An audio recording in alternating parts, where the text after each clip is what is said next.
Salam bahagia, kita bersama lagi dalam ruang bicara yang dibawakan kepada anda tentunya di Bernama TV, dan kita masih lagi akan memfokus perbincangan kita kepada Belanjawan 2021, dan topik yang kita pilih hari ini ialah Belanjawan 2021 Pendidikan Tunggak Masa Depan Negara. Tiga tetamu sebenarnya bersiap sedia untuk berbincang ataupun bercakap tentang isu ini, tetapi dua menemani saya di studio dan seorang lagi tetamu insya-Allah kita akan hubungi melalui kemudahan Skype. Baiklah, tetamu yang ada bersama saya di studio, kita ingin mengucapkan setinggi-tinggi terima kasih dan juga selamat datang kepada tetamu yang paling hampir dengan saya di sebelah kiri saya ini, iaitu yang berbahagia Encik Harry Tan Huat Hock yang merupakan Setiausaha Agung Kesatuan Perkhidmatan Perguruan Kebangsaan ataupun NUTP. Jadi Harry, apa khabar? Khabar baik. Sehat ya? Sehat. Memang nampak sehat pun. Terima kasih. Dan kita juga ingin mengucapkan setinggi-tinggi terima kasih dan juga selamat datang pada yang berbahagia Profesor Datuk Dr. Radwan Cik Ros yang merupakan Presiden dan juga Ketua Pegawai Eksekutif Majlis Profesor Negara ataupun MPM. Jadi Prof, apa khabar? Alhamdulillah, bagus. Ya. Lebih selesa panggil Prof ataupun panggil Datuk? Saya lebih bangga dipanggil Profesor daripada gelaran lain. Okey. I'm an academician through and through. Betul. Ya. Dan seorang lagi tetamu seperti yang saya katakan, kita akan hubungi melalui kemudahan Skype. Jadi setinggi-tinggi terima kasih jugalah kepada yang berbahagia Profesor Dr. Mazlan Abdul Ghaffar yang merupakan Timbalan Naib Chancellor Penyelidikan dan Inovasi di Universiti Malaysia Terengganu, dan Prof juga merupakan Fellow di Academy Science Malaysia. Jadi itulah tiga tetamu yang cukup hebat sebenarnya yang telah pun kita bariskan untuk bercakap tentang Belanjawan 2021 Pendidikan Tunggak Masa Depan Negara. Dan seperti biasalah, sekiranya anda juga ingin berkongsi pandangan dan juga pendapat berkaitan dengan isu ini, dua talian telah pun kami sediakan kepada anda di 0326979767 dan juga 0326979768. Dan jangan lupa, seperti biasa jugalah anda boleh mengikuti kami secara live sebenarnya di FB dan juga di YouTube Bernama TV. Baik, barangkali menarik kalau saya mulakan dululah dengan yang berbahagia Profesor Datuk Dr. Radwan Cik Ros. Ini merupakan satu topik ataupun satu isu yang menjadi perbincangan hebat sekarang ini di kalangan rakyat Malaysia di semua golongan sebenarnya. Semua mengharapkan sesuatu yang menarik bila bercakap tentang Belanjawan 2021. Tetapi secara peribadinya mewakili MPN sendiri, apakah Prof dan rakan-rakan di MPN merasa berpuas hati ataupun gembira dengan Belanjawan 2021 ini? Okey, pertamanya memang kita sentiasa mengikuti dan terlibat dalam setiap tahun perbelanjawan. Saya ingat sejak hampir lebih 10 tahun yang lepas.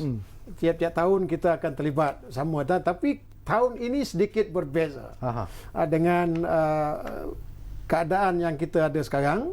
Dan juga saya lebih cenderung melihat kepada kalau anytime bila bajet berapa peruntukan yang akan disediakan oleh kerajaan dan projection berapa agaknya yang akan dapat dijana pada tahun depan. So kita tahu tahun ini 322.5 disediakan untuk semua segmen ekonomi, dan dijangkakan tahun depan kita dapat lebih kurang 235 bilion. Bermakna ada kekurangan lebih kurang 80 lebih itu. Dan itu tanggungjawab semua rakyat Malaysia. Bagaimana lebih 85 bilion itu untuk kembalikan semula. Otherwise kita akan selamanya berhutang. Kita dah tebuk siling sikit dah, 55% dah terlepas. Sekarang ni dah hampir 60% daripada total GDP. Itu keazaman yang perlu semua rakyat Malaysia ciptakan dalam diri. Bermakna banyak tanggungjawab semua rakyat Malaysia untuk menentukan bahawa kita mara ke depan dan kita tidak ada masalah dari segi ekonomi kita pada masa akan datang. Dan sesuatu yang menarik juga sebelum saya dapatkan pandangan Harry lah, kita nak tumpukan kepada bajet ataupun Belanjawan 2021 ini kepada sektor pendidikan, kerana setiap tahun memang inilah sektor ataupun ialah sektor yang akan sentiasa mendapat peruntukan tertinggi sebenarnya bila kita cakap tentang Belanjawan 2021. Jadi secara amnya, secara ringkasnya, apakah Datuk melihat bahawa peruntukan kepada Kementerian Pendidikan itu sendiri sebenarnya memberi satu cahaya yang mungkin lebih cerah kepada masa depan Kementerian Pendidikan? Pertama, kita sedar bahawa pendidikan ni kadang-kadang satu segmen, kadang-kadang dua segmen. Orang kadang-kadang terkeliru sedikit bila tengok angka-angka yang dibacakan dalam belanjawan itu. Kali ini kita ada dua segmen yang dibagikan, pendidikan dan pendidikan tinggi. Tahun lepas 1, sebelumnya 1. Dan kalau kita lihat tadi saya sebutkan sejak 10 tahun kebelakangan ini, rata-rata kita akan diperuntukkan lebih kurang 20% daripada keseluruhan belanjawan yang disediakan oleh kerajaan. Tahun ini saya dah kira campur, kalau umpamanya segmen pendidikan diperuntukkan 50.4 dan pendidikan tinggi 14.4, bermakna 64.8. Ya, itu bersamaan lebih kurang 20%. Sebelumnya kita dapat 21%. Sebelumnya itu 19.5% dan sebelum itu 21%. Bermakna dalam range antara 19 ke 21. Tahun ini dengan 20% itu sebenarnya peratusannya sedikit kurang. Tapi kuantumnya lebih sedikit tinggi. Tahun lepas kita dapat 64, yang ini 64, yang ini 64.8. So bermakna sedikit sebab kita kurang dia punya peratusnya sebab base dah besar. Base-nya sekarang ni kita dapat 322. Sebelum itu 297. Itulah yang menjadikan umpamanya sektor pendidikan ini walaupun tinggi tapi secara relatifnya sedikit berkurang. Dan ini saya akan sentuh lagi apa implikasinya kepada sektor pendidikan dan juga pendidikan tinggi. Okey. Kita juga nak dapat pandangan daripada cikgu kita lah. Mewakili Dia guru-guru. bukan saja cikgu. Dia ni mewakili keseluruhan guru-guru. Betul. Bila you are a union, you are representing all your entire members. Betul. Ini saya bila dengar orang union ni nak kena berhati-hati sikit. Tak apa, kita ingin pandangan ikhlas daripada Mr. Harry Tan sendirilah. Satu peruntukan yang kalau macam apa yang Datuk sebut tadi lah 50.4 bilion itu satu peruntukan yang mungkin ialah menggembirakan juga Kementerian Pendidikan sebenarnya. Tetapi saya difahamkan ada juga mungkin lagi pihak guru sendiri mereka mungkin mengharapkan sesuatu yang lebih menarik dalam belanjawan 2021 ini. Apakah itu tidak terjadi ataupun apakah rasa kecewa itu sebenarnya di kalangan ahli-ahli NETP sendiri? Sebelum tu tadi kita telah disajikan oleh angka-angka statistik daripada Profesor.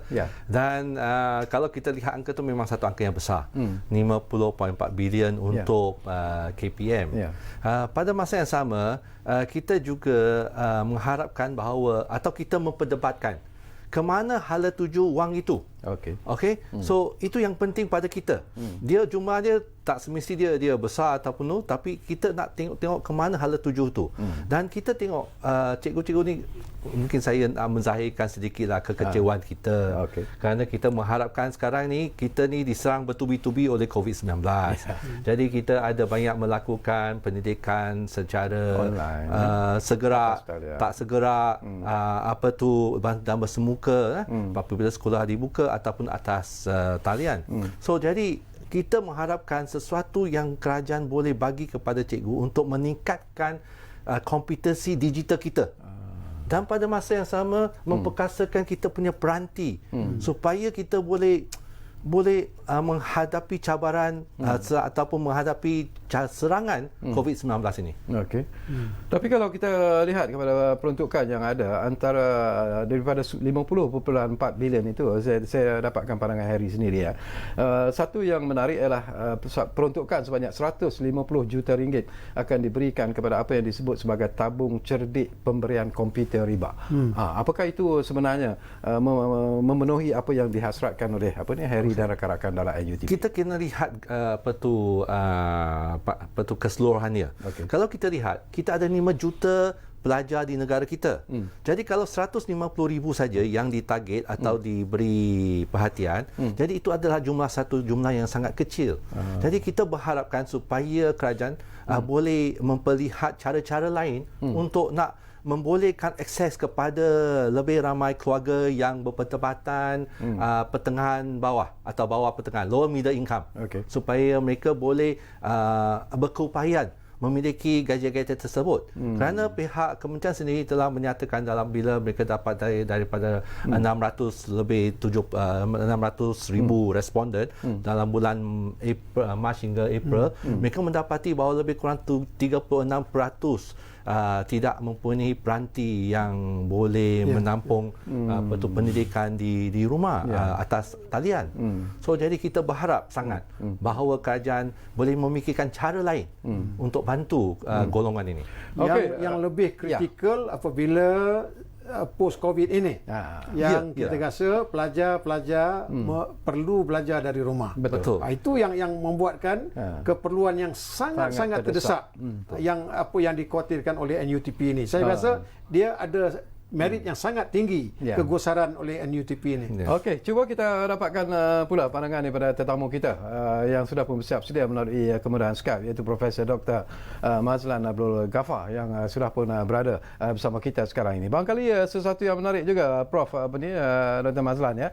Kita terus tumpukan perhatian kepada sesuatu yang mungkin dekat dengan hati anda, iaitu Kementerian Pengajian Tinggi sendiri. Peruntukan 14.4 bilion telah pun disebut tadi oleh Datuk dalam belanjawan kali ini. Jadi apakah Prof melihat bahawa ini satu peruntukan yang cukup sebenarnya memadai sebenarnya dalam untuk mengembangkan fungsi dan juga peranan Kementerian Pengajian Tinggi secara keseluruhannya, Prof? Ya. Terima kasih Cik Sakawi. Pertamanya saya nak ucapkan terima kasih kepada Bernama kerana memberi peluang kepada UMT untuk kita ikuti ruang bicara pada malam ini. Secara umumnya apa yang telah dinyatakan oleh pengacara kita pada malam ini iaitu jumlah 14.4 bilion untuk terperlukan kepada KPT merupakan suatu orang kata tu usaha untuk mengekalkan momentum sebenarnya yang telah dinyatakan oleh Prof Datuk Radwan tadi. Ianya kalau kita ikut secara rasionya, ianya merupakan sedikit berkurangan tapi kuantumnya meningkat dalam sektor yang berbeza. Tapi kalau kita lihat secara umumnya momentum IPTA dan juga PTS di negara kita ini sedang meningkat dengan pesat, dengan buktinya kita telah mencapai top 50 rank universiti dan juga banyak RU kita pun dikatakan telah meningkat kedudukan ranking dunia masing-masing. Jadi saya rasa momentum ini perlu dikekalkan dengan adanya belanjawan yang berkekalan. Mungkin boleh meningkatkan lagi daripada segi untuk kita menyumbang apakah instrumen yang penting dalam meningkatkan ranking universiti di pasar dunia lah. Jadi kita rasa perkara ini sangat penting untuk kita kekalkan dan alhamdulillah lah dengan terima kasih kepada Kerajaan Malaysia kerana telah menjadi hakikat ini dan dalam keadaan kita yang terdesak macam ini pun kita boleh menerima peruntukan yang mencukupi lah untuk kita kekalkan momentum supaya kita boleh ke hadapan lagi untuk masa depan. Okey, menarik. Cuma sedikit saja saya nak menarik perhatian sebab saya teringat peruntukan keuangan bagi Kementerian Pengajian Tinggi ini dia mengambil kira bahawa semua IPT-PT akan menjana 30% keperluan operasi mereka. Jadi dengan keadaan sekarang saya jangka agak sedikit sukar untuk universiti-universiti menjana pendapatan 30% itu dan sedikit sebanyak ia akan memberi sedikit cabaran kepada mereka untuk menguruskan universiti. Ini satu perkara yang perlu diambil perhatian. Betul. Kalau kita dengar komen daripada Profesor Dr. Mazlan sendiri, apa yang disebut oleh Profesor Datuk, itu mungkin satu perkara yang perlu, satu realiti sebenarnya yang kita lihat. COVID-19 sebenarnya memberi impak kepada kemasukan pelajar-pelajar luar ke pusat-pusat pengajian tinggi di negara kita dan mungkin untuk berdiri ataupun mencari hasil sendiri seperti apa yang disebut ataupun diharapkan oleh kerajaan itu. Apakah itu menjadi lebih sukar sekarang ini sebenarnya, Prof? Sebenarnya saya. Jadi apa yang perlu dilihat sekarang ini secara serius Prof Mazlan? Sebenarnya apa yang telah dinyatakan oleh Prof Dr. Ikhwan itu adalah benar sebab apabila kita menghadapi masalah COVID ini, pendapatan secara umumnya bagi universiti, hampir semua universiti telah berkurang. Ya. Walaupun pelajar dibenarkan daftar dan menjalankan pengajaran secara atas talian, tidak seperti biasa, tapi kemasukan mereka di asrama telah berkurang. Jadi pendapatan daripada segi komponen banyak asrama tersebut memang sangat berkurang. Ini akan menjejaskan lagi daripada segi pendapatan universiti secara umumnya. Dan ditambah lagi sekiranya kerajaan meneruskan hasrat untuk pengurangan 20% dari segi belanja mengurus IPTA, mungkin juga keadaan mungkin jadi parah daripada segi pengurusan dan juga penyalanan universiti secara umumnya lah. Tentu itu pun merupakan suatu kebesaran.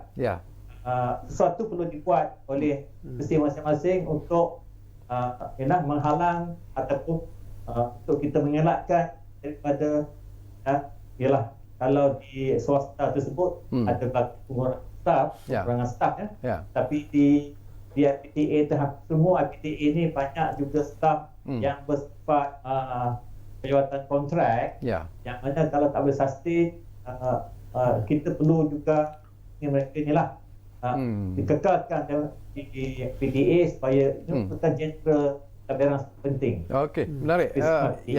Kita faham. Jadi Harry, ada sesuatu yang ingin anda tambah? Kita juga ada ahli-ahli di Kementerian Pengajian Tinggi melalui itu Politeknik dan juga College Community.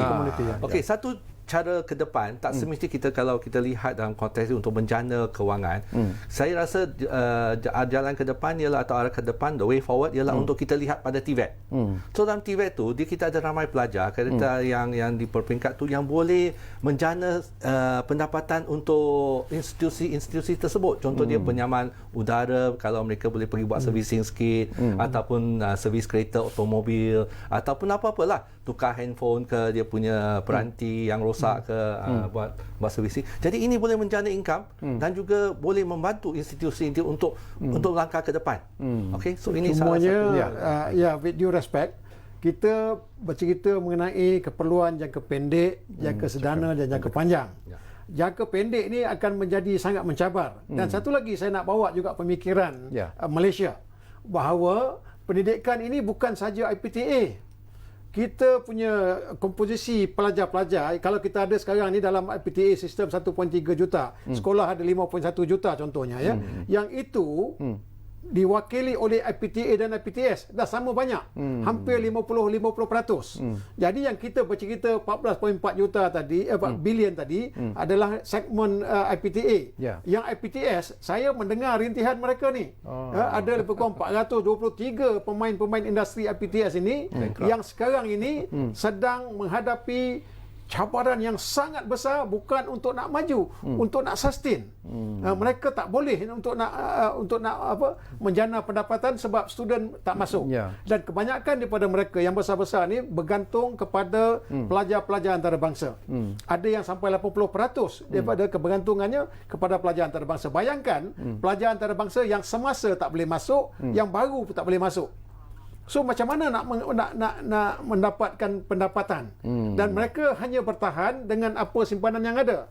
Saya jangka mereka tidak boleh bertahan kalau kita anjakkan sekarang ini implikasi kepada anjakan peperiksaan STPM, SPM ke depan, result seawalnya Mei atau Jun baru dapat. Bermakna bila student baru nak masuk. So itu pun satu cabaran yang sangat besar yang sama-sama Malaysia perlu fikirkan. Bukan saja apa yang ada depan mata, duit peruntukan itu saja.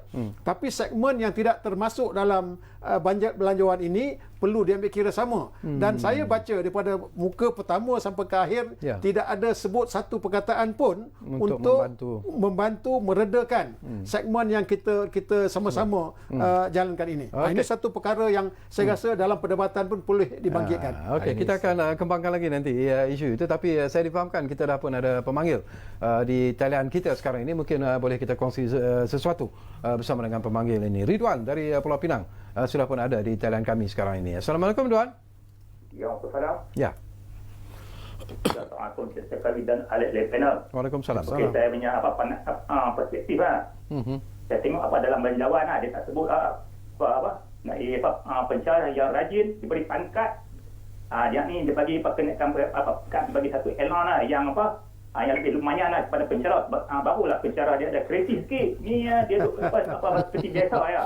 Kemudian pembelajaran secara online, secara meluas. Ini dia terhad, okey, masa time COVID baru dia buat. Patutnya dia buat secara meluas. Ini dapat menjimatkan pembelajaran universiti. Okay. Kemudian di sekolah-sekolah pula kan. Okey, kalau sekolah buat apa sukat apabila dia buat kekuatan dalam mentaza supaya pemikiran rakyat lebih pemikiran positif. Okay. Sebab saya tengok pelajar masa sekarang dia lebih kritik daripada memberi idea. Kemudian latihan praktikal lah, contohnya apabila pelajar-pelajar universiti dia keluar pergi praktikal di luar, patutnya universiti dia bagi silbus kepada kepada pelajar-pelajar atau kepada pelajar-pelajar. Yang ni dia buat MOU dengan Jabatan Kerajaan. Jadi dia orang tahu yang sudah mau belajar. Jadi sekarang dia orang pergi tengah Jabatan Kerajaan dia tak tahu apa yang Jabatan Kerajaan IU mau. Jadi kita kena bagi yuran praktikal tu kenaikan. Dalam bajet kita tengok tak ada. Okey. Saya minta ahli panel ulas dalam hal ni. Terima kasih. Wassalam. Terima kasih banyak-banyak. Ridwan dari Pulau Pinang. Luahan yang ikhlas sebenarnya tu, Prof. Datang daripada pemanggil kita. Tapi sebelum kita menjawab persoalan itu, mungkin menarik juga nak dapatkan pandangan Prof Datuk lah. Kalau kita lihat daripada peruntukan belanjawan kali ini, jumlah yang besar sebenarnya ditumpukan kepada penyelenggaraan dan pembaikan sebenarnya. Jadi apakah itu tak seimbang sebenarnya dengan mungkin apa yang dikendaki oleh rakyat sebenarnya? Kalau kita boleh berterus terang, sifat saya suka pergi melihat sendiri ke Sabah, ke Sarawak, ke pendalaman. Contohnya di Sarawak, di Sabah. Dia ada 1,200 sekolah di Sabah. 1,100 di Sabah, ada 1,200 di Sarawak. Itu sekolah rendah. Sekolah menengah ada lebih kurang 200 lebih. Jumlah kedua-duanya lebih kurang hampir mencecah 1,400 tiap-tiap satu negeri. Dan kalau kita tengok segmenkan sekolah-sekolah di sana, kalau di kawasan bandar okey, nampak okey. Pesisir bandar okey, luar bandar okey sikit. Pendalaman ini yang sedikit menyentuh perasaan kita. Dan sekolah yang banyak itu sebab ada kategori sekolah daif. Kalau dulu umpamanya dalam rancangan Malaysia ke-11 peruntukan yang disediakan oleh kerajaan sebanyak 1 bilion, itu atas kertas. Saya tak tahulah apa jadi bila atas kertas 1 bilion tapi keadaan sekolah daif masih sama, masih tidak banyak berubah. So itu satu perkara yang saya rasa perlu di address, sebab kalau nak mendakwa bahawa kita menuju menjadi negara maju, perkara-perkara yang sangat asas itu tidak patut ada lagi. Kita perlu menangani isu-isu itu dulu. Ini belum lagi cerita kualiti, ini cerita keperluan asas untuk infrastruktur untuk pendidikan. So saya sedikit terujalah apabila peruntukan untuk penyelenggaraan sekolah dan termasuk sekolah-sekolah daif yang disediakan oleh pihak kerajaan itu. Itu pun setiap tahun kita dengar ada peruntukan-peruntukan itu. Tapi di segi pelaksanaannya perlu kita tengok juga. Bajet ini sifatnya atas kertas, ini peruntukan. Tapi sifat kita, bajet di Malaysia ini, sepatutnya bajet perlu transparent, dia kena clear, credible and predictable. Tiga perkara itu kena ada. So yang itu sebenarnya tidak banyak berlaku. Kita tahu peruntukan, tapi apa hasilnya, siapa yang mengukur. Itu perlu didedahkan sebelum kita bercerita mengenai bajet tahun depan. Kena baseline-nya apa yang berlaku pada tahun semasa dan tahun belakang.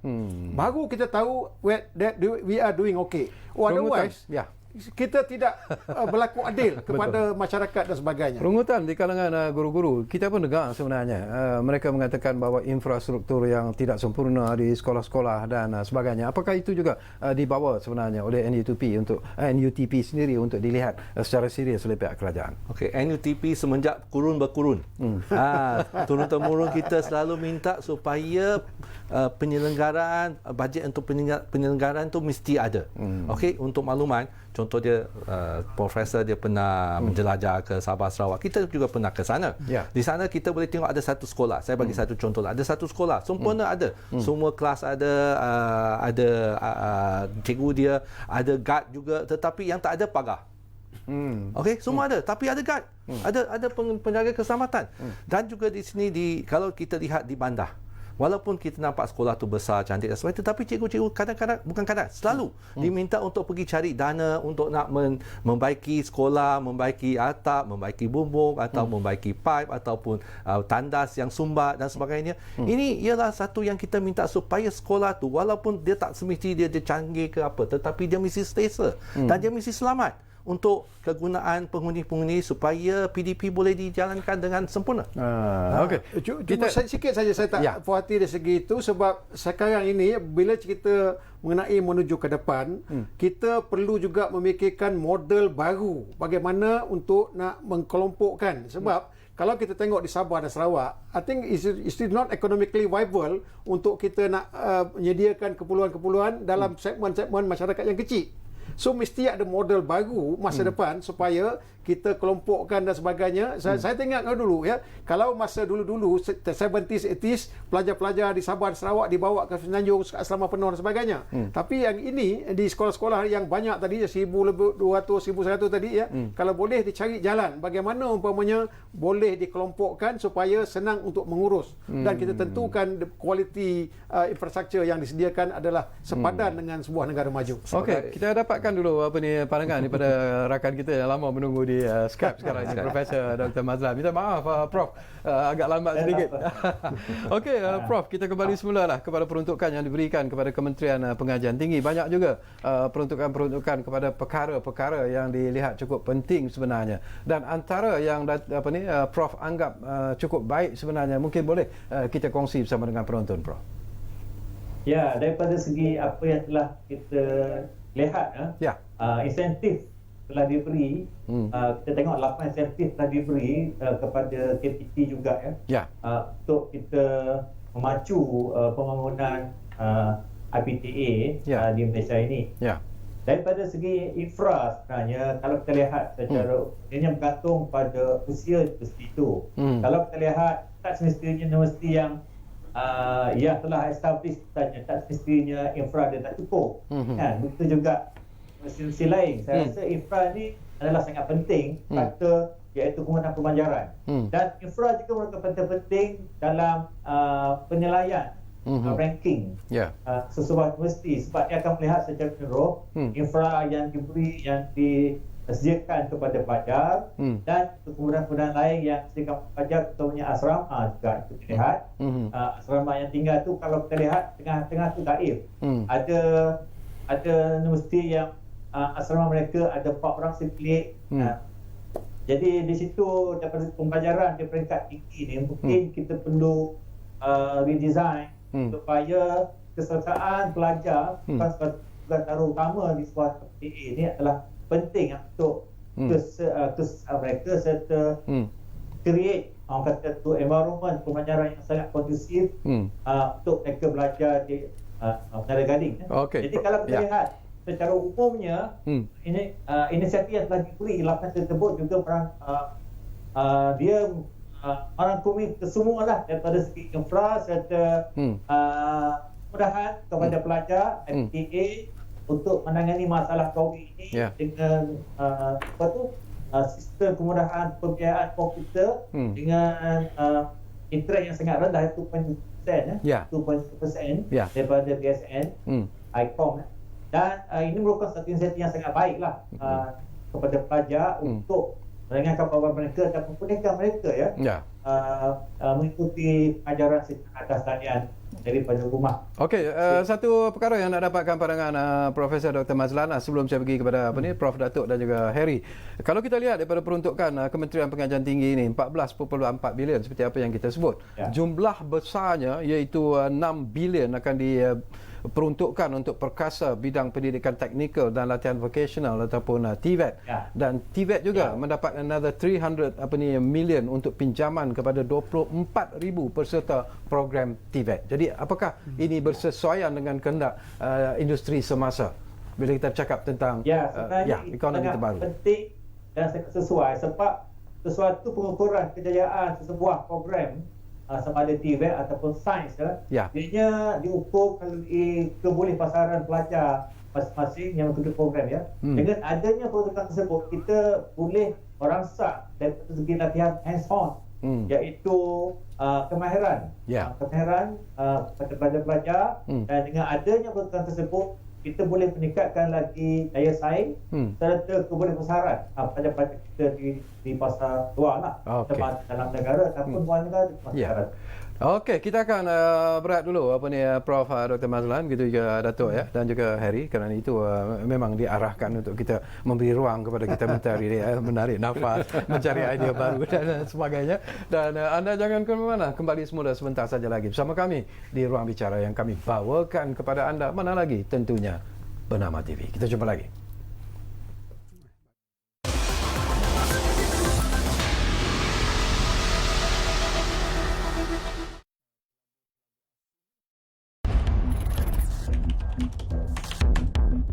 Ini beli buat duit ni. Kaya. Nanti aku bagi link. Kau download je.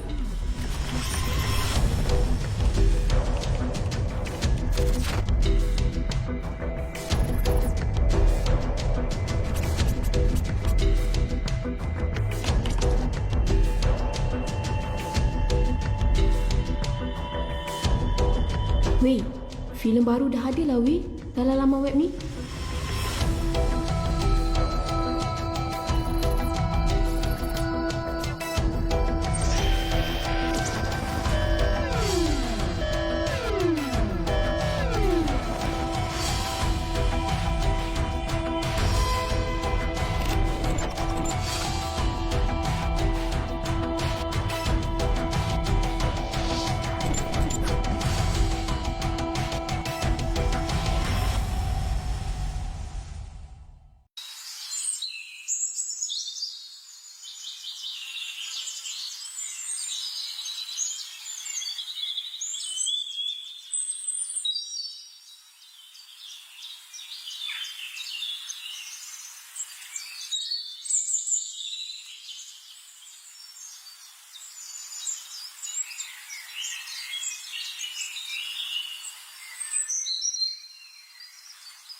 Baiklah, terima kasih banyak-banyak kerana anda masih lagi bersama kami di Ruang Bicara ini. Kita masih lagi bercakap tentang Belanjawan 2021, pendidikan tonggak masa depan negara. Jadi Harry tadi masih lagi ingin berkongsi pandangan dan juga pendapat tentang peruntukan yang diberikan setakat ini dalam Belanjawan 2021 tadi. Tentang mengenai isu penyelenggaraan. Okay. Kerana ini kita lihat walaupun jumlah dia besar, tetapi kita kena lihat di akar umbi. Macam mana peruntukan dapat tu digunakan oleh sekolah dengan sepenuhnya. Kalau kita lihat daripada peruntukan bajet, kita hanya tertumpu saja kepada infrastruktur, pembaikian bangunan dan sebagainya. Tetapi kita berharap sangat di bawah bahawa duit itu boleh digunakan untuk membaiki alat yang rosak di sekolah, seperti kalau di asrama tu katil, ataupun pipe air, ataupun mesh wifi, penyaman udara, komputer yang mungkin dah rosak hard disk dia. Jadi ini benda-benda ni perlu diberi perhatian. Itu satu. Kedua, peruntukan tu mesti senang digunakan. Contoh dia, kalau kita nak membaiki kepala pipe yang bocor atau rosak. Jadi kita panggil tukang pipe untuk datang baiki, mungkin dia charge RM50 saja. Tapi takkanlah kita nak minta 3 quotation, lepas tu nak isi borang berjela-jela, lepas tu nak bayar pun ambil satu masa yang panjang. Tukang yang datang tu dia bukan bererti sangat benda-benda ni. Dia datang baiki kepala pipe tu, lepas tu dia balik dan dia harapkan pembayaran. So jadi benda ni kita berharap juga pihak kerajaan melihat supaya peruntukan itu senang digunakan untuk menyelenggara mana-mana sekolah itu oleh CCTV. Okey, kita belum menjawab persoalan yang dibagikan oleh pemanggil kita tadi, Ridwan. Okey. Dari Pulau Pinang. Ya. Saya reaksi kebetulan respon. nama sama, ejaan sedikit berbeza. Ridwan di Pulau Pinang tadi. Okey, biar saya jawab. Untuk makluman sebenarnya, apa yang disebutkan tadi sebenarnya adalah di segi insentif kepada pensyarah itu kalau boleh saya sifatkan sebagai internal matters. Tak perlu disebut dalam bajet pun. Dan begitu juga dengan perkara-perkara lain yang dibangkitkan tadi sebenarnya boleh dilakukan, tidak semestinya dimasukkan dalam bajet. Itu adalah kreativiti pihak pentadbiran institusi masing-masing. So saya rasa perkara itu perlu dibezakan. Bajet kita bercerita mengenai cerita besar dan bagaimana dioperasikan itu perkara lain. Okey, mungkin Datuk nak sentuh tentang peruntukan yang perlu diberikan kepada research dan kalau kita lihat tahun ini untuk penyelidikan dikatakan peruntukan lebih kurang 400 million. Dan saya juga sedikit nervous sebenarnya sebagai sebuah negara yang bercita-cita besar, walaupun nampak besar sebenarnya 400 bilion itu, kita pernah dapat lebih besar dari itu.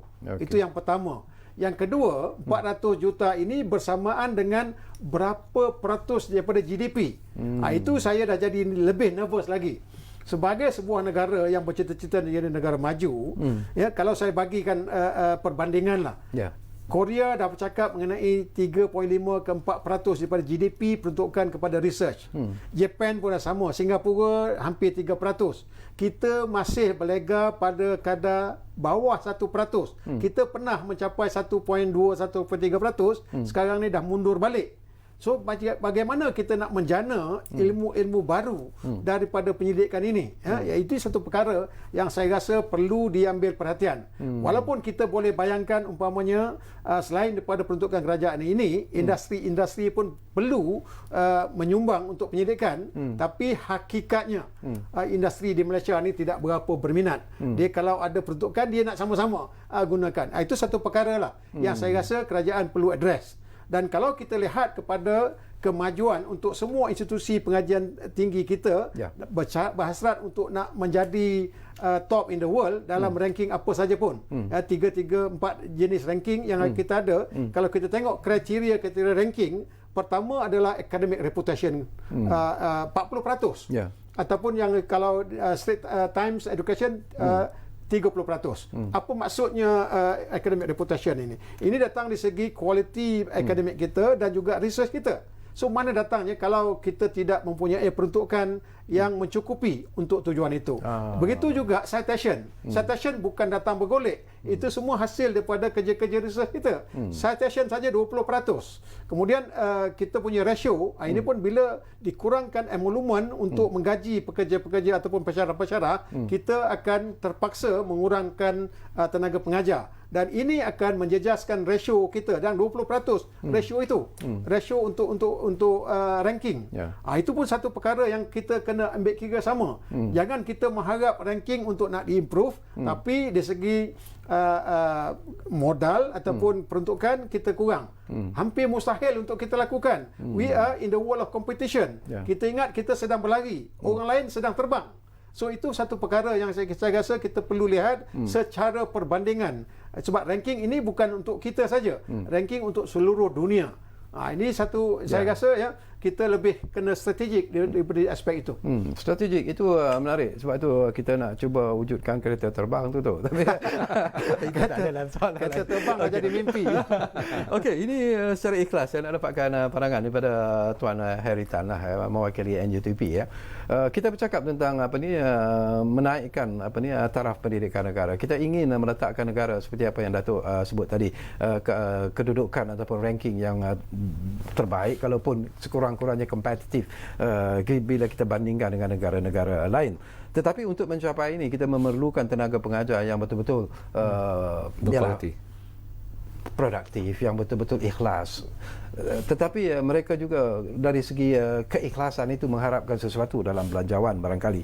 Di kalangan guru-guru juga mungkin mereka mengharapkan mungkin ada insentif-insentif tertentu kepada guru-guru. Tetapi mungkin kita tak nampak tercatat, tetapi mungkin ada di sana sini. Jadi pandangan Harry dalam soal ini, apakah itu penting sebenarnya, Harry? Ya, itu memang penting kerana untuk menjadi seorang pendidik yang lebih produktif, lebih berkualiti, terlebih dahulu kita kena lihat dia punya benchmarking dulu.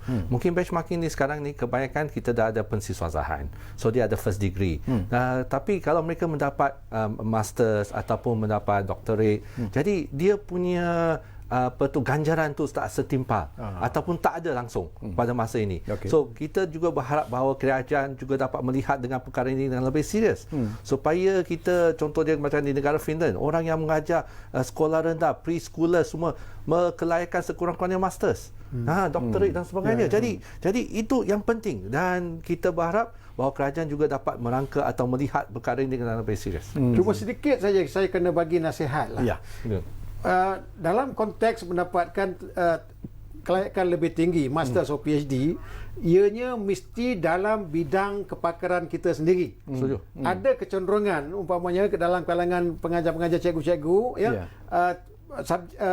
bidang dia lain. Bila buat master PhD lain. Jadi itu satu perkara yang saya rasa agak sukar untuk kita bagi pengiktirafan.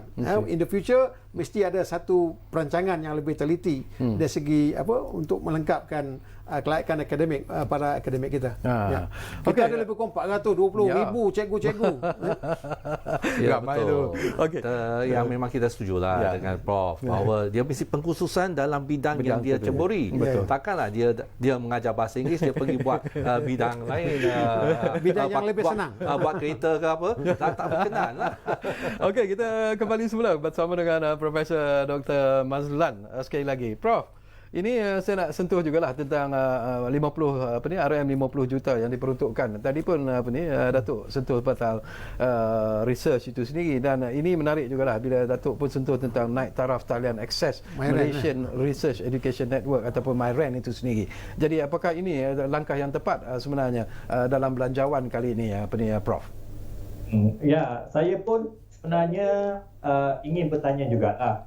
Sebab dalam belanjawan baru ini tidak disentuh juga mengenai kelangsungan daripada segi menambahkan modal insan yang berurusan doktorate kemasteran. Kalau kita imbau balik dahulunya, kita ada skim ataupun sistem MyBrain, yang mana MyBrain kalau kita teruskan, kita dapat galakkan pelajar-pelajar untuk menyambung pengajian mereka sampai ke peringkat PhD. Dalam keadaan kegagalan ekonomi sekarang ini, saya rasa ada baiknya untuk mereka menyambung, tapi perlu ada insentif dari kerajaan dengan adanya insentif untuk menyambung program MyBrain, iaitu bolehkan mereka sampai ke tahap ultimate goal dalam pengajian tinggi.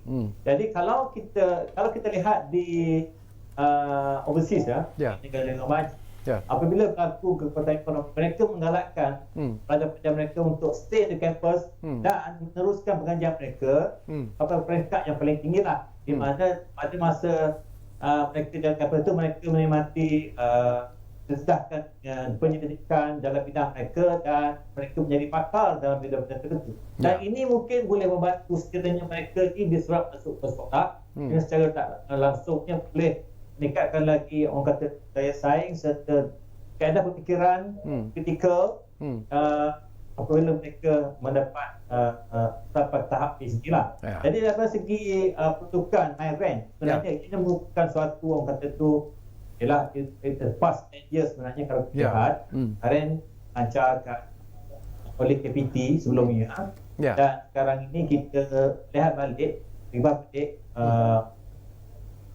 fasiliti ataupun instrumen MyRAN pada instrumen PTA. Ini bukan satu set yang baik, sebab dalam keadaan sekarang ini instrumen PTA saya rasa bergantung pada keadaan ataupun kawasan, bukan di mana geological kedudukan tersebut. MyRAN ni sangat membantulah dari segi memperolehkan lagi connection saling hubung antara IPTA serta pelajar-pelajar kuncinya lah dalam kampus. Okey, menarik. Saya rasa keputusan untuk menambahkan kelajuan dengan peruntukan 50 juta itu satu perkara yang saya rasa kita sangat alu-alukan. Sejak penubuhan 2005 sampai sekarang, umpamanya MyRAN telah banyak menyumbang dari segi pendidikan dan juga penyelidikan dalam negara. Cumanya kita perlu perkembangkan lagi. Skopnya tidak hanya terhad kepada IPT Malaysia saja. Mungkin kita boleh kembangkan lebih banyak lagi konektiviti kepada institusi luar yang lain, supaya kita boleh mendapat faedah. Begitu juga dalam negara pun kita belum lagi explore ataupun boleh membawa bersama segmen IPTS. Tak banyak IPTS yang masuk dalam Marian ini. So itu pun satu perkara yang boleh kita pertimbangkan, ya. Bermakna tidak terlalu inklusif, eksklusif sangat. Ya, dia perlu diperkembangkan kepada banyak sektor lain dan juga negara-negara lain. So apa saja saya rasa Myren for the future, ya, memang satu perkara yang kita sangat nanti-nantikan, dan ini satu keputusan yang sangat tepat bagi saya. Ya, dalam ke arah kita untuk ke arah TVET, pembangunan ataupun pemekasan TVET, kita ada satu kumpulan di pensyarah-pensyarah college vocational. Mereka dilantik sebagai seorang guru akademik. Tetapi pada masa yang sama mereka telah pergi mendapat kelulusan SKM 4 dan 5. Jadi oleh kerana mereka satu badan buat dua kerja, kita juga mengharapkan bahawa kerajaan dapat memberikan satu insentif kepada guru-guru yang mempunyai kelulusan SKM, kerana mereka menjadi juga competent person.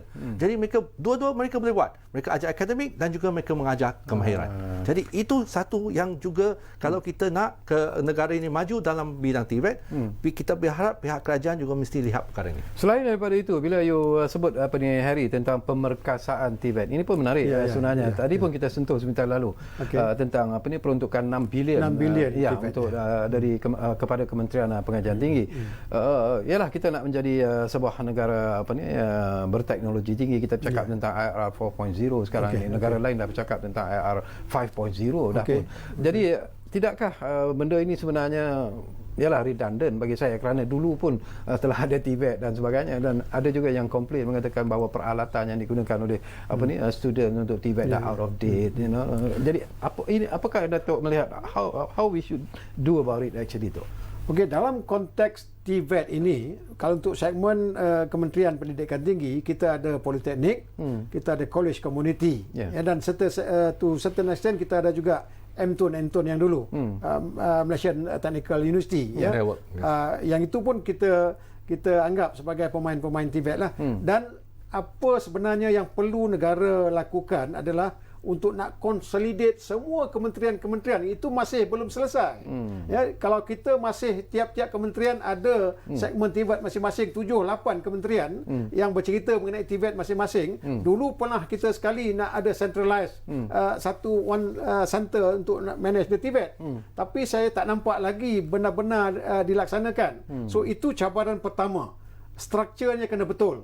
Kemudian dari segi pengiktirafan kepada sektor TVET ini pun sama. Dia serupa juga macam sains, umpamanya kita galakkan STEM tapi tidak diikuti the whole ecosystem, tidak mengiktiraf sewajarnya kelulusan sains dan sebagainya. So itu satu perkara yang kena address. TVET pun sama. Ya, ke seluruh rantaian pemain sektor TVET itu perlu dilihat secara bersama, dan kita perlu ada satu centralized TVET center, dan perlu dipandu oleh satu majlis TVET negara. Dulu dah ada, tapi saya tak dengar mereka benar-benar boleh benar-benar memandu. So kalau dah ada peruntukan 6 bilion, satu peruntukan yang besar, satu cita-cita yang besar, tapi perlu diterjemahkan dengan tindakan yang lebih perkasa lagi. Untuk menjadi sekarang reality. Tak cukup.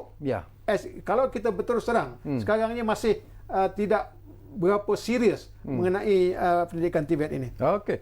Kita mungkin lontarkan soalan yang terakhir sebenarnya sekarang ini kepada Profesor Dr. Mazlan. Masa yang semakin suntuk sebenarnya, Prof. Tetapi ialah harapan Prof sendirilah daripada bajet ataupun belanjawan yang telah pun dibentangkan, dan kita mungkin sekarang ini sedang dibahaskan, dan tidak mustahil bahawa mungkin akan ada perubahan di sana sini dalam belanjawan kali ini. Tetapi harapan Prof sendirilah sebelum kita berpisah dari udara mewakili pusat ataupun pusat pengajian tinggi di negara kita sekarang, antara yang harapan tinggi Prof. Ya, apa yang paling penting sekali seperti mana yang telah disebut oleh dua panel, Harry dan juga Prof. Rizwan.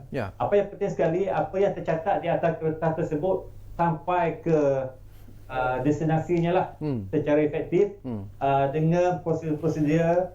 Kita tak nak kalau kita sebut peruntukan telah diberi begini banyak, tapi effectively tahun depan daripada segi penyalurannya tidak ataupun kurang, berlaku ataupun tidak efektif, impaknya kurang. Sebabnya kalau kita lihat imbau balik pada past 20 years, kerajaan Malaysia telah banyak menyalurkan dana, terutama dana pendidikan kepada semua PDA lah. Kita pakai dana KPT lah. Tapi kalau kita lihat bagaimana pengukuran infak setiap dana tersebut, kita lihatlah apakah dia ROI daripada dana tersebut, bukan sekadar dana perusahaan setiap tahun saban hari untuk pendidikan, tapi dapat segi hasil pendidikan tersebut perlu juga kita highlightkan bagaimana kesannya dan setakat mana dia boleh memberi impak kepada negara serta masyarakat lah. Jadi saya rasa itu lebih penting daripada apa yang kita lihat Yang pentingnya adalah penyaluran dana secara efektif dan berkesan kepada semua aktiviti yang terlibat. Okey, terima kasih. Saya. Baik, terima kasih banyak-banyak kepada Profesor Dr. Mazlan kerana sudi bersama kita, dan insya-Allah doktor di masa-masa yang akan datang tak payahlah kita melalui Skype, doktor boleh datang lagi bersama kami di ruang bicara ini. Jadi terima kasih kepada Profesor Dr. Mazlan Abdul Ghaffar. Baik, Harry ataupun Datuk nak ni. Okey, sebenarnya bila saya baca dokumen inilah yang teguh kita menang bersama ini, teguh kita menang bersama. Terlalu too carried away dengan COVID ini. Sebenarnya sifat bajet yang asas perlu merujuk kepada pelan jangka sederhana dan jangka panjang. Contohnya umpamanya yang ini untuk tahun 21 ini seharusnya perlu merujuk kepada RM12. Apa kandungan RM12 itu? Yang perlu diacukan kepada bajet 21 ini. Begitu juga dengan Kementerian Pengajian Tinggi umpamanya. Kita tak boleh terlompat-lompat gitu saja. Kita ada dalam pendidikan ini, kita kalau sekolah dia ada Pelan Pembangunan Pendidikan 2013 ke 2023. Kita ada Pelan Pengajian Pendidikan Tinggi 2019-2025. Ini semua panduan ukuran-ukuran kejayaan semua dah ada dah. Apa anjakan 11, lonjakan 10, yang itu semua dah diukur, dah ada dah. Dan kita kena padankan dengan semua apa yang diperuntukkan itu. Kita tak boleh tenggelam dengan keadaan semasa. So perlu dengan jelas kita merujuk kepada ke mana kita nak pergi dalam jangka sederhana dan jangka panjang. Kalau tidak, besok kita sesat. So itulah sifat bajet. Bajet hanya 1 tahun. Dan kita umpamanya perlu mengukur apa dah berlaku tahun lepas. Macam disebutkan oleh Prof Mazlan tadi. Kadang-kadang kita terima semua tiap-tiap baca, kalau kita baca tiap-tiap dokumen bajet itu semua dah ada dah. Tapi diulang-ulang seolah-olah tak selesai lagi. So itulah sifatnya. Saya rasa sampai masa kita jangan tenggelam, rujuk kepada apa panduan pelan yang kita dah sediakan untuk jangka sederhana dan juga jangka panjang. Okey, kita jangan tenggelam, Harry. Apa? Prof dia lebih cenderung kepada jangka sederhana dengan jangka panjang. Kita ni lebih kepada jangka pendek. Kerana pada masa ini kita ni diserang bertubi-tubi. Tadi ada seorang pemanggil, Cik Ridwan, dia menceritakan pasal pendidikan jarak jauh, atas talian, home base. Ini adalah new normal. Dan dalam new normal ni kita mengharapkan sangat pihak kerajaan kalau boleh lihat balik kepada isu peranti. Kalau peranti itu kita ada beberapa cadangan. Contoh dia mungkin mewujudkan pinjaman tanpa faedah kepada golongan lower middle income, ataupun peranti bebas cukai dapat, ataupun tax holiday macam kita nak beli kereta sekarang. Ataupun kita boleh mendapatkan syarikat-syarikat teknologi seperti sekarang yang syarikat sarung tangan, dia diminta untuk mendema untuk membeli vaksin dan sebagainya. Mungkin syarikat-syarikat gegasi teknologi ni mereka boleh bantu untuk nak memperbanyakkan, sebab yang dapat 150,000 saja yang diperuntukkan. Jadi kita berharapkan jumlah tu lebih besar dalam kadar yang singkat. Dan kalau boleh kita punya cadangan ialah mungkin kerajaan wujudkan satu yayasan peranti, wawasan kemakmuran bersama. Jadi mereka boleh fikirkan cara-cara. Bukan saja keperluan kepada murid-murid, cikgu pun perlu.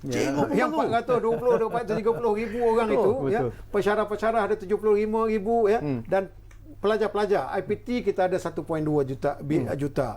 Sekolah kita ada 5.1 juta. Ini semua dah 6-7 juta keperluan yang jangka masa, betul juga kata jangka masa yang sangat singkat ini. 1 minit lagi Datuk, kita ada masa sebelum kita berpisah. Sekarang ini kita tahulah Belanjawan 2021 sedang dibahaskan di Parlimen, di Dewan Rakyat.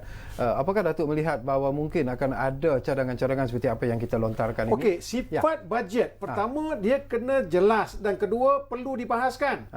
Mesti dibahaskan. Amalan kita dulu, sebab kita tak ada keperluan untuk nak benar-benar bahas. Apabila dibahas, kita expect some adjustment. Pindahan sebelum diluluskan. Itu sifatnya. Kalau you baca apa prinsip-prinsip bajet, satu, ia mesti clear. Dua, merujuk kepada pelan jangka panjang, jangka sederhana, dan ketiga, mesti dibahaskan dengan sempurna oleh pembuat-pembuat undang-undang ini. Akan diluluskan ataupun tidak? InsyaAllah lah. Kalau hasrat, saya rasa orang semua berjiwa besar untuk nak meluluskan. Cumanya kita menyampaikan semua, especially wakil-wakil politik ini, mereka mewakili apa keperluan rakyat dan sebagainya. Betul. Baik, terima kasih banyak-banyak kepada Profesor Datuk Dr. Radwan Chairus. Setinggi-tinggi terima kasih kepada Mr. Harry Tan Hwat Hock, dan tentunya kita juga mengucapkan terima kasih kepada rakan kita di UMT Terengganu, Profesor Dr. Mazlan Abdul Ghaffar yang sudi bersama kita walaupun dengan melalui kemudahan Skype. Terima kasih kepada anda semua yang menumpukan perhatian bersama kami di Ruang Bicara ini, dan insyaAllah seperti apa yang selalu kami janjikan kepada anda, Ruang Bicara akan terus berbicara bersama anda dari masa ke semasa. Kita jumpa lagi.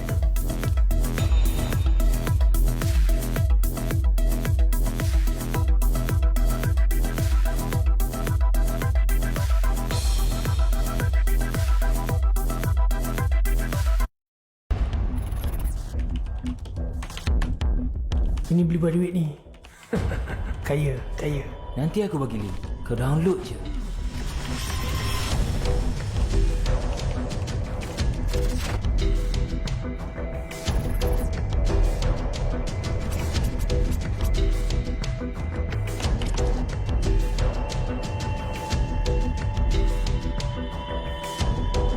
Weh, filem baru dah ada lah weh dalam laman web ni.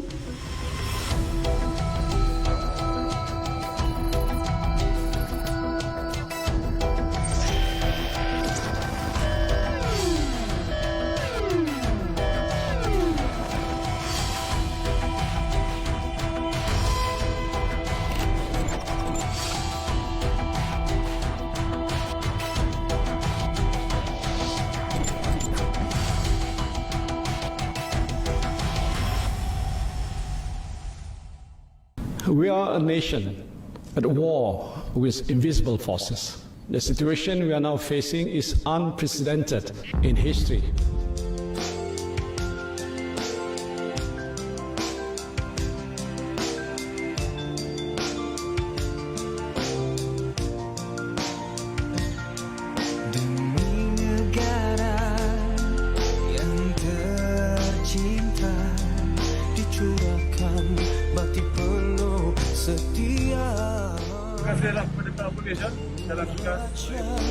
Yang disanjung tinggi, kesetiaan tak